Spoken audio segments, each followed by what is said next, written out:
22 years in. Right. You know what I mean? And I'm meeting young men that's 22 years old. I'm getting visits from my family, you know, my kids, and I'm getting my visits. You know what I mean? From my friends and all that. Right. And I've been locked up 23 years. Right. And here's a guy 19, 20, and every weekend he ain't got no visit. No one is coming to see him. And I'm like, what did you do in 19 years to screw off your aunt, your uncles, your niece, all the people that I know loved you growing up? Because that's what we do. We love our nieces and nephews like they're our own. You know what I mean? And so on and so on. But now the reason why I say that that's basic crap didn't mean it's crap, mean that's just the basic how dudes y'all know about. Now I'm going to tell you what you saw, but you didn't understand from our point, because you wasn't in this world. Now you picture these dudes and you're going to be able to tell me who they are that you recognize from whatever jail they was at, because they all over the system. You ready?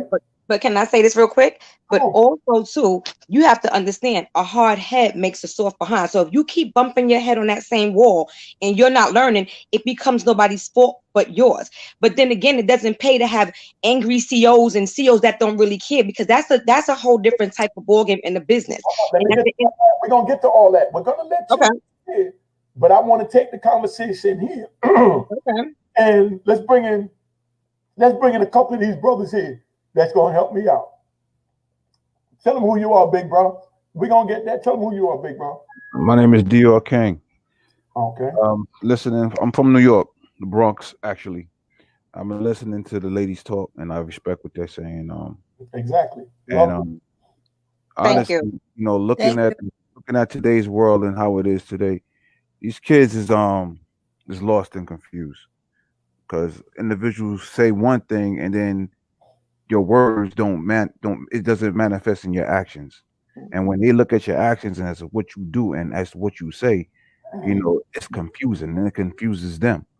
So, you know, we have to take, as an adult and as an OG, we have to take the time out and study ourselves and what we want to manifest within ourselves to bring to these kids, so these kids can start thinking different. And then the children that's out there that's lost, they lost because they don't know who they are. And we're not making it better to help them understand who they are if we're trying to push them to sell our dope or sell our crack or sell our bud or tell them to go rob because you're going to get a lesser sentence because you're still an adolescent. You know what I mean? That's crazy. But, you know, for the conscious ones and the ones that say they woke, you know, everybody's consciously saying they woke. You know, I don't know what that is, but if you are woke and your pineal gland is open, that means you see the nonsense and you see the bullshit. And if you can stop it, stop it.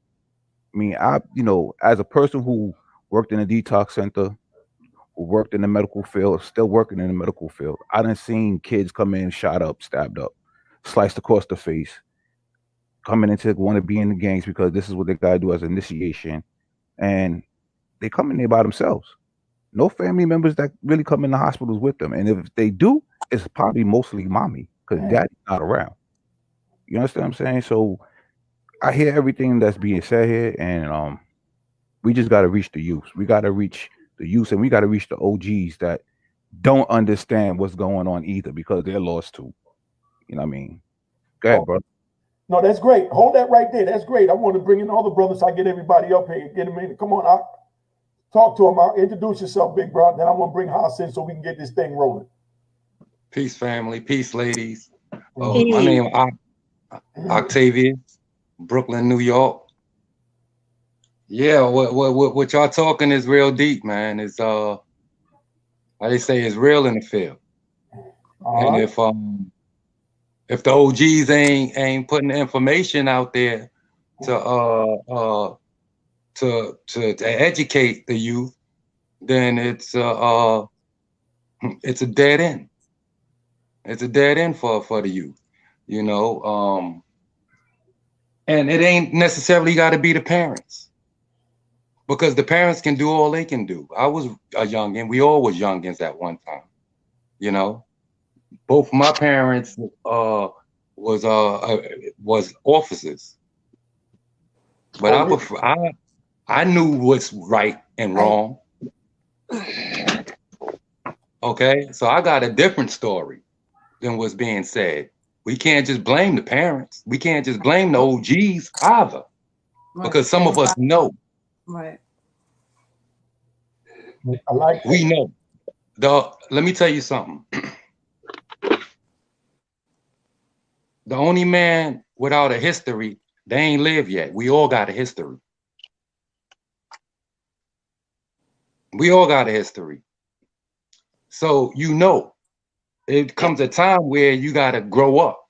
Make a choice. Break out of that. Now, us, the OGs that's out there doing wrong, like my brother said there, you know, we can't keep lighting the fuse like sell our crack, sell our weed and whatnot. Yeah, this is an ongoing thing. This is how the process keep going. Everything is a process. When they take our ass to jail, they process us. Everything they do is a process. So in order for us to nip this thing in the bud, I don't know, I'll be a skeleton by then.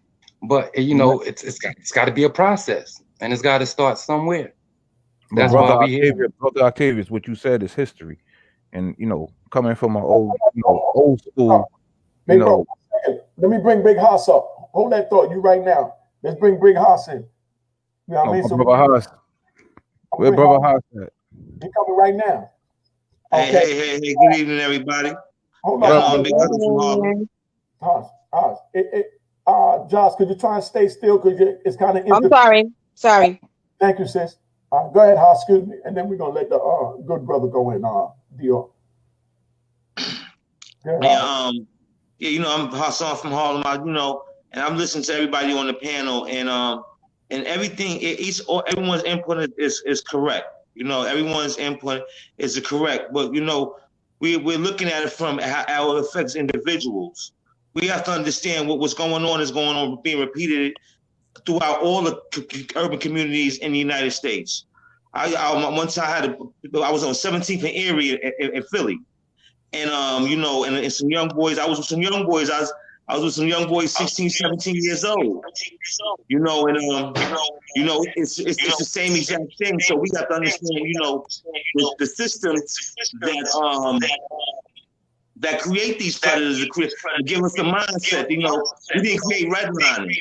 You know, redliners, you know, how they created the, you know. Somebody got their TV on or something, or they radio on, because it's double echoing, because somebody has something on. It came on when you came up, huh? Oh, that's his mic sounding like that? Because it's like echoing. I'm you echo now. I'm echoing too. Yeah. That's on your side. When you came in, again, finish though. I was going to finish. Well, you know, what happens is the situation is this. We forget about group homes and foster homes. You know, a lot of these systems, you know what I'm saying, are the reasons why kids don't have families, don't have strong family units. And these help influence the children as well. We're dealing with a systematic thing that's going on in our community. And whenever you have to put a system, some sciences, when you put two things together, have the same outcome. So we got the same outcome in Brownsville. We got the same outcome in Harlem. We got the same outcome in South Philly. We got the same outcome in Southeast Washington, D.C. We got the same outcome in all these communities. So, and it's right, it's going to take us, because no one's going to help us better than us. And it's going to take formats like this for us to be able to start creating a dialogue, because it seems as if everybody thinks there's nothing wrong. We going about this as if there's nothing wrong. And everything that you say, everything that needs to be said that needs to be done by the OGs, this is what I do on a daily basis. You know what I mean? And you have to walk the walk and talk the talk and walk the walk. But what happens is nobody's really sacrificed. Everybody's, you know, dealing with, you know, their lower nature. So everybody wants to, you know what I'm saying, be rich, you know, everybody's in one of needs. So we forget, you know what I'm saying, that we need the help. You know what I mean? These are our children, you know, as we get older and we want to go to the hospital, we got to go see doctors and dentists and things of that nature. You know, we're not even looking at our own. You know what I mean? We need to make sure that our next generation are the next dentists and the next doctors. But we, you know, so it's going to take us, because systematically, you know, in the Maryland exclusion law of Maryland in 1638, it was already documented that we weren't supposed to benefit in what society and what American society has given us. And so what happens is all we see is the engineering of us and maneuvering through the prison system, the mental health systems, the welfare systems, and we're at the bottom of the barrel each and every position. So we have to start working together. Everything that everyone set up here is valid. We have to start doing this. We have to start taking these kids out to dinner. I remember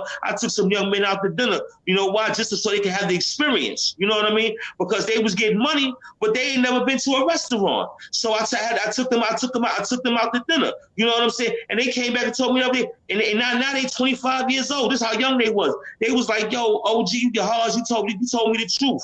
You know what I'm saying? You took us to a restaurant. I told them the truth. I told them about, you know what I'm saying? And that's what we need to do. But we, you know what I'm saying? But we too busy trying to pretend a role to cover up our own insecurities. You know what I mean? And that's the right reason the OGs is not willing to give back. But you know what I'm saying? As a people, we trying to get down with another group of people. You know what I'm saying? And we got to start taking care of our own. Because when somebody could come filtering organizations in our community and that falsely represent us, and they don't really represent us, and then the masses, follow behind it. You know what I'm saying? That's because we're not controlling our neighborhoods. That's not controlling the thought pattern, and that's because they've seen a weakness in us. They've seen a weakness in us where they're able to manipulate something and able to interject something in our community to control something because they know we want need of it. So what we doing right now, we taking it back. You know what I'm saying? Each and every one of us, we have the ability to take it back, as an individual. Just like we said, take them out to eat. But if I see them, some of the young kids I teach, I see them, if I see them, they looking back, give them some money. Because that's what they need. If you want them to listen longer to you, you know what I mean? Give them some money. You know what I'm saying? Do something. But you know what I'm saying? But don't just sit there and flash on them and show them the car because just like you said, they going to be the one who want to bust you upside the head. They going to be the ones that want to line you up. You know what I'm saying? You got to know how to spread some love. You know what I mean? And that's what we doing here. All right, that's what's up. Go ahead, big brother. That's on you, Deior. You're going to take him on.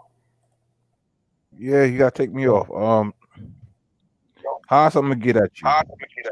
Brother Octavius. What you said was about history. The thing is, if you don't know history, one will be doomed to repeat it. You have to understand what you do now. You're going to reflect what you do in the future. And a lot of us, like myself, I've been in prison.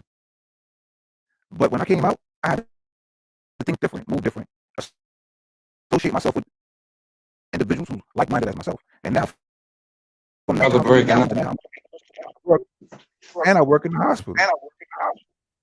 So you have to pick and choose your poison. How I said yes. If we don't help change the things that's going on in today's society, it's going to keep repeating itself. But what are we willing to do at this platform right now? What are we willing to do to change what's going on in society today? Be an example, basically. And the example is lead righteously. Okay, I mean, okay, for example, I done been there. I done been behind the bars. Not prison, but jail, a lot of that. Okay, with my children seeing this. They ain't seen daddy going to jail. You know, they know what was going on. Okay, until my last stint, which almost cost me forever and a day. You know, I sat there and I had a real thought, a process. I was processing, literally sitting there, everything just processing life because this is what I was facing.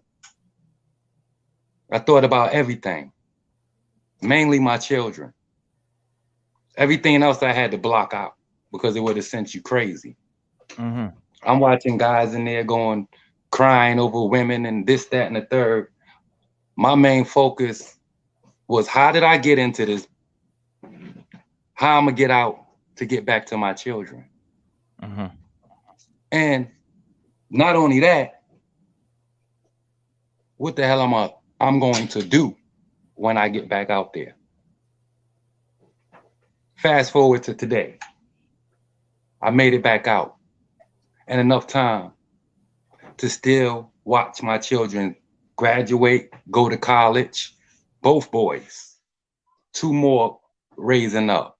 But my point is, and I have a business, but I came out and I changed. You got to change though. See, that's the thing. That's the lead. And my children see this. Talking. We can talk all day. They see. This is what they react off of.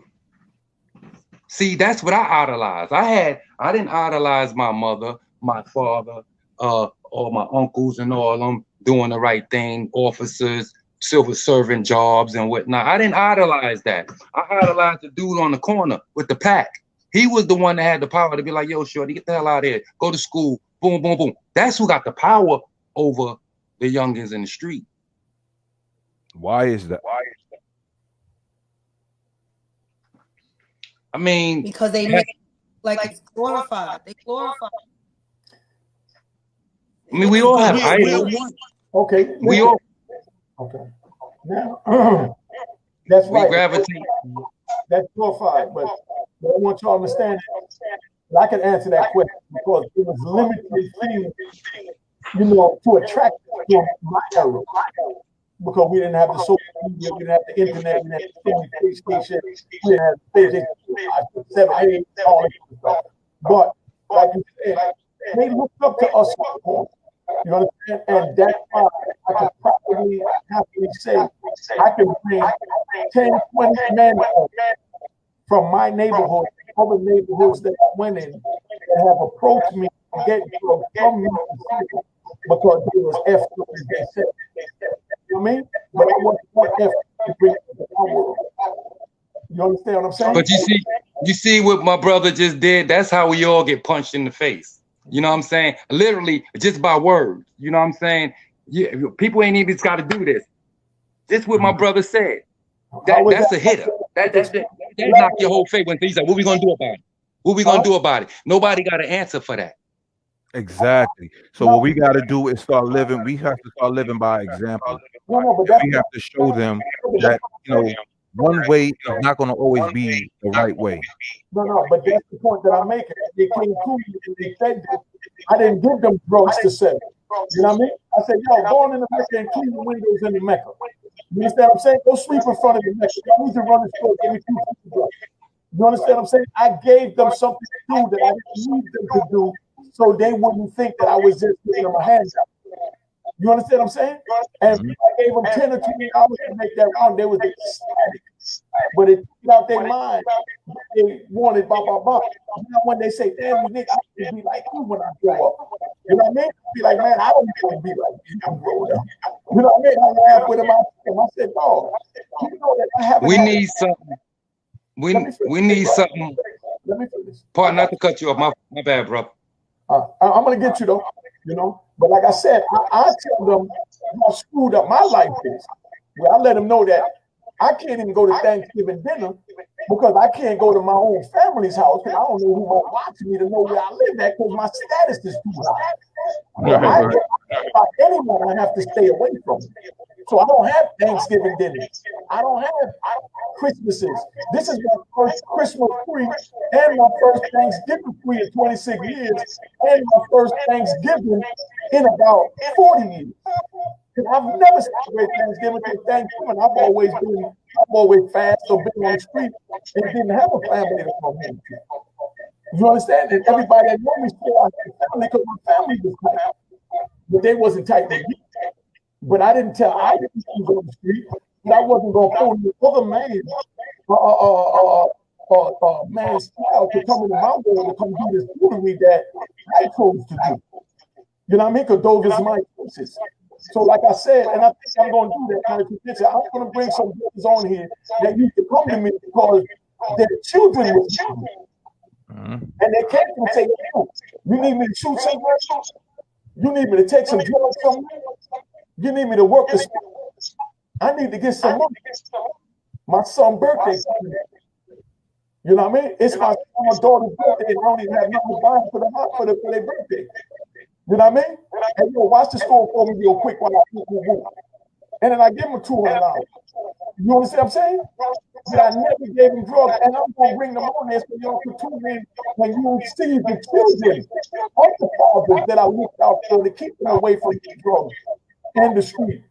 So everybody wasn't trying to bring them on the street, because when they came up, the heroin dealers, they wasn't into that. You understand? The heroin dealers would tell us, yo, that's wrong, don't do that. Go ahead, man. My bad.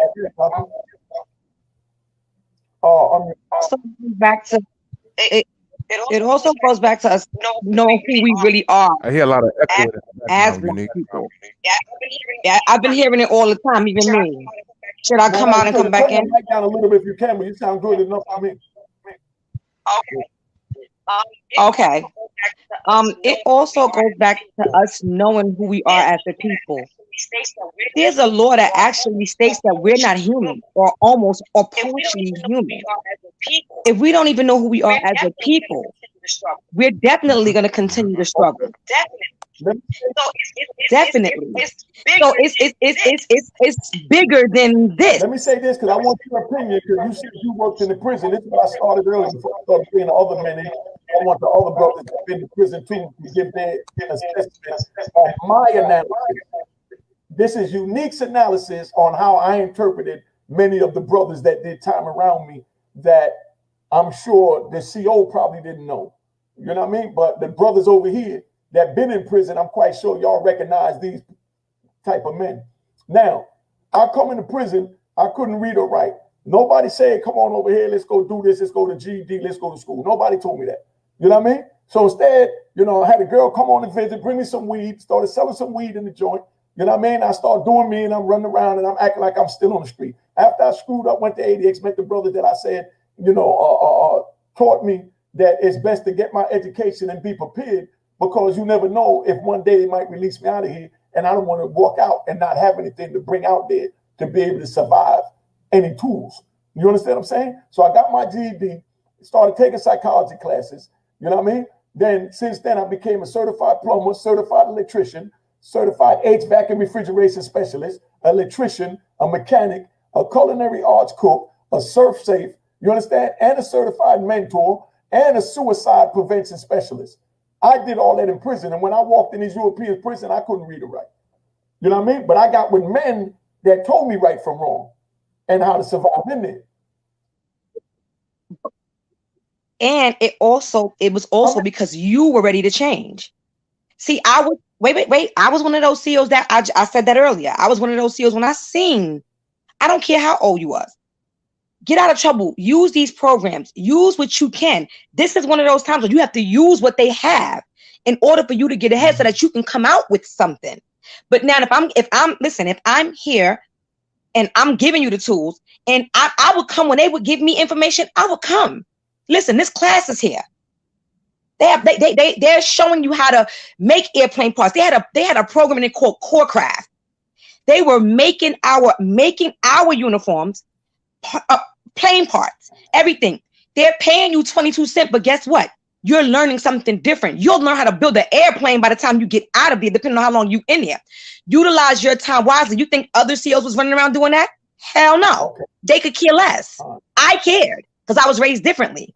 Let me go on to where I was at. I'm glad you said that. Now, I learned all that, like she said, in their different factories that they had. I'm a certified seamstress too. I know how to make my own Gucci and Fendi from scratch. Yes. You know what I mean? I learned that from them. And I used to buy it from Gucci and Fendi, you know? But now let me get into it. Now, that's what I chose to do, you know what I mean, to get myself right. But as I'm doing that, I'm seeing homies while I'm going out the unit, you know, to go to school, to take these little classes to further myself. I'm seeing homies, they sitting early morning from they open the door, and y'all brothers can't tell me y'all ain't seen this. Them sitting right there in front of ESPN and they ticket in their hand. Most definitely.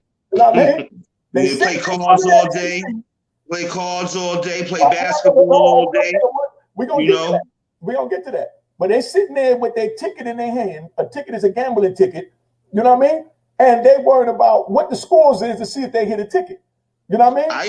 I used to sell them. Yeah, all right, you know. Look, so now you got the dudes that go to work in the kitchen, go to work in the law library, go to work in CMS, to go be a plumber, go fix the electrician and all that, and they go fix certain people's cells. They make a couple of books of stamps, a couple of stamps or whatever, and they come back end of the day and they go take a shower and then they fill out their tickets. You know what I mean? And then they go back at night and they start watching a football game until the joint go off, or the basketball, football. You know what I mean? And that's the prison lotto. That's the prison lotto.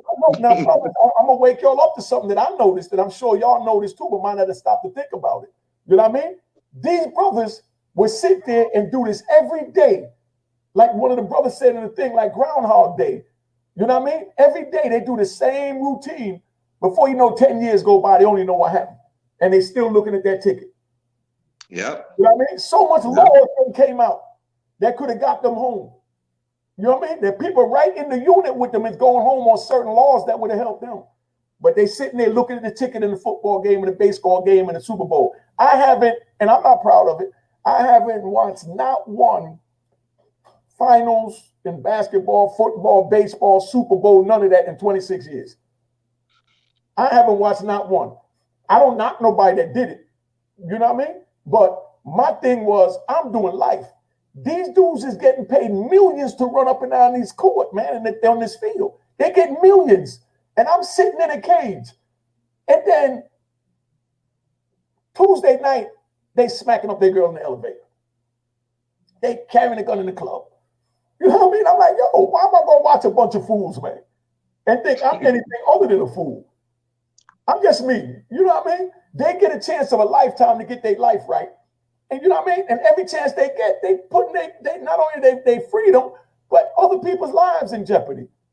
You got your chance. They never realized that. So I couldn't bring myself to sitting there watching these young boys. And that's what I call them, young boys. Because they grab them right out of high school, fresh out of college, and throw $100 million in their hands, and nobody taught them how to be a man.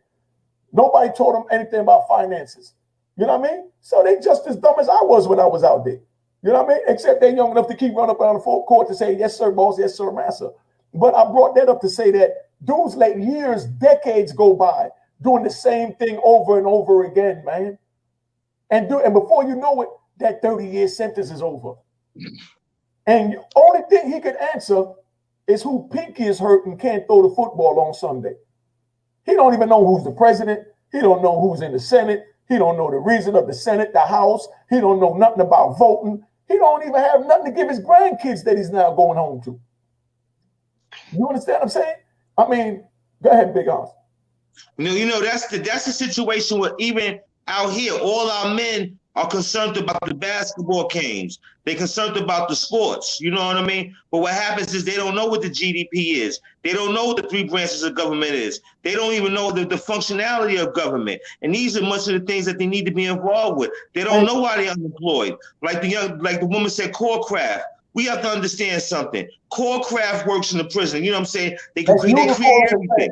That's unicorn in the feds. So y'all it's unicorn, exactly. Unicorn in the feds. They make lights. They make the lights for the cars and everything. They make everything. All right. So what happens? This is an industry. This is free labor. How do we make sure that we keep this free labor? By giving them a poor education, by making sure that they don't know who they are, family, the peoples are. And the thing about it, we have to reach back. I remember there was God bless the dead, is a man named Dr. Joseph Ben-Yakin. Dr. Joseph Ben-Yakin taught all of the he taught Malcolm X. He taught John Henry Clark. He went to Egypt and all this, right? So what happened was I'm studying and I'm learning. I changed my life. I found out this man lived in my aunt's building in Lenox Terrace. So I walked up to the man. I said, you know, he was 90 years old now. He couldn't understand it. I said, Dr. Ben, I said, why you ain't come talk to us? Because we from 132nd and Madison. You know what I'm saying? It was nothing but gang, you know, with young brothers that was ready, you know what I'm saying? And, you know, a lot of us gave up our lives for nothing. You know what I mean? So, you know what I'm saying? So I said, why you ain't come tell us? Why you ain't come tell us? You've been to Egypt, you've been to all these places, you lectured and all this to all these people. He couldn't answer me. So the thing about it was I said, I'm going to do it. You know what I mean? I'm going to do it. I'm going to bring it to the young brothers. You know what I'm saying? However, you know what I'm saying? Because what happens is we got to make being smart fly. We got to make being intelligent fly. You know what I'm saying? I can sit here look like this, but I can use words like insalubrious means unhealthy. Deleterious means unhealthy. Trepidation, which means fear. You know what I'm saying? Intrepid, which means fearless. You know what I'm saying? Sagacious will mean shrewd. You know what I'm saying? We have to be, you know what I'm saying? And this doesn't come from my college education. This comes from my correctional college education. You know what I'm saying? Because when I was in there, I decided to do something. You know what I'm saying? Because I wanted to outsmart people. But guess who I learned I wanted to do something from? I wanted to do something from Don King. Because what happened was he used to say, pop all this stuff with the words, and then I found out he was really using real words. So you know what I'm saying? Between him and Malcolm X, I'm gonna read this dictionary, and I'm gonna put myself in a better position. And one thing that happened was because I had a deputy warden talk to me like I was a nothing.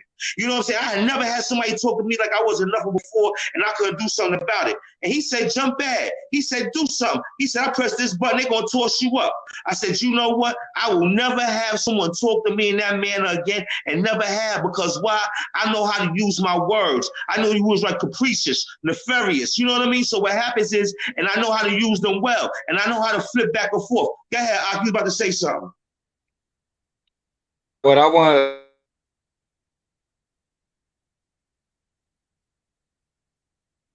You can hear me.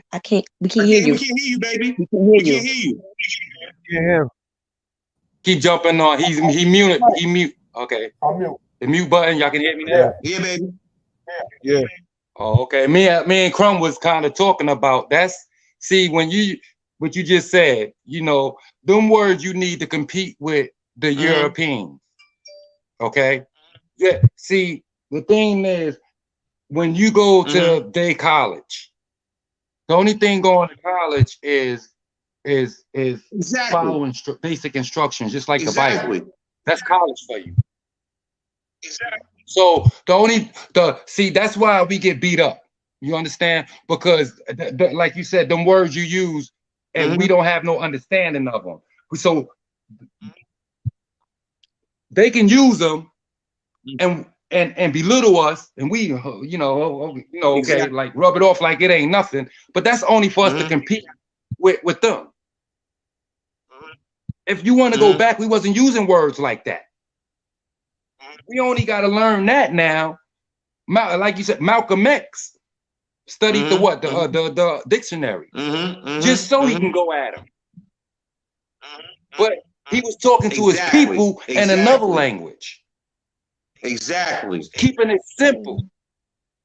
So learning them big words, to me, I want to know who I am. First off, that's first and foremost. And it ain't too many big words gonna explain who I am. See, the body is hold on for a second. Those are big words. See, that's the problem. See, what happens is that they flip it. They flip it when they want to use the language. They not big words. I understand. They not big words at all. You're right. That's why. See, one side. See, and another thing I want to build off of. When I got myself out of trouble, sitting there, and I'm watching. The youngins don't take this, pardon me, my bad. They don't take things serious. When I was in there fighting for my life, I was watching other young boys facing mad time. They're coming there, they playing around. A week before they trial or whatever, they'll open that Bible up. Yeah. Next thing you know, I see them, after they go to court and come back, they sling the Bible across the pod. Mad. Oh, what you done got? Homeboy done got 99 years. He said I like 99 years.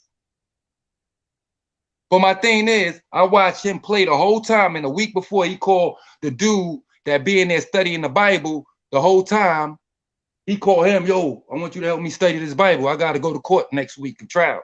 He come and he blows it. The thing is, he ain't take nothing serious. Exactly. Okay? So when I went in there, I was in there for a week before I knew I got to take this serious. I got to take it serious, man. This is my life. I sat down, deposition, case law. I had them all laid out in front of me, and that's what I did. And like you said, what I didn't know, Haas, these words, I had to go research, study, go in the and I have to know what this is because this is my life I'm talking about. That's right. All right. We gotta take things serious. We ain't taking nothing serious because we done been through so much. And so much done happened to us. We don't take nothing at all serious. Even down to when we get caged and it's ways out. It's ways out, but we playing. We not serious. You know, from day one, I went in there playing for the first 5. Then I said, this is serious. From then on, even when the CO came to cut my light out at night, he looking there, on the top bed. I got everything out. I got the Quran out. I got the Bible out. I got my case paper out. I got every book you name out. And like my brother there said, I ain't know much before I went there. 22 months. I came out of there with an education. The lawyer looked at me, my lawyer, a public defender, okay? Looked at me, he said, yo, how many years you did in college? I said, none. I did 22 months here. Because I'm the one that wrote that case out and gave it to him. I couldn't do that before I went there. Because I knew it was serious. And up until that point right there, Haas, because you know, it got serious to me. Life got serious to me. But, and guess what? I'm back there with the craziest of the crazies. I ain't with them general pop dudes that's gonna only get about 4 or 5 years, even 20 years. I'm back there with the guys that got 20 that's coming back on a pill and things like that with double bodies. That's who I'm back there with. I was where they saying if I blew trial, it wasn't no parole officer or probation officer for me to come home to talk to. So I was in there for life. So this game I was playing, it was serious. And so and me in there with these young boys, other young boys watching them play like this was a playground. And it's the same way on the streets. We don't take nothing serious, family. That's why we getting beat. And we always worry about what the Europeans doing. Sorry, I don't mean to sound radical or racist or whatever, but this is not at all. Not at all. Speaking facts. Not at all. You know what I'm saying? Yes, we're in the competition. The competition is to see if we're gonna make it out of this okay. Alive. Not okay. Alive. So they play when I'm alive. Exactly. Let's be real about it. There ain't no future in fronting. That's why we here. And just like I told them, because this is about the future. This ain't everybody that's fronting now. It is showing the future. What's up? Yeah. And like you said, everybody too busy playing, but they not playing with us. That's right. They not playing with us. We jumping rope and double dutch. They're not playing with us. It's not a game. They're not. They're not. They dead serious. We the party people. They on a mission. Right, this government dead serious. You know what I mean? Right, but and we can do it. And we can do it. Because I've been a knucklehead for 20 something odd years. Here it is. I'm at this age, and you know, and I ain't get to this age by being stupid. Because I'm still alive and I'm talking to y'all. So I didn't get to this age by being stupid, because a lot of people I know died at 18, 22 and things like that. So I can tell you some real things, and you ain't got to be you ain't a part of my words, you know, but you ain't got to be. Yo, you know what time this is. Unique, the Harlem legend, the icon, the kingpin. Make sure y'all check out my YouTube channel at Unique Mecca Audio. Hit the subscribe button. Make sure you like my joints. Make sure you comment on the joints, and make sure you share this joint. All right, make sure you hit the notification button so you're notified when the videos come in. You don't want to miss it. And make sure you tell a friend to tell a friend to tell a friend that Unique Mecca Audio got it going on. All right. Hey, make sure you get this joint. It's bananas. A Roaring Harlem at roaringharlem.com. You ain't gonna find another better book. Yo, get this joint while supplies last, because I'm telling you, the best book you're gonna read, 5 stars, it's crack.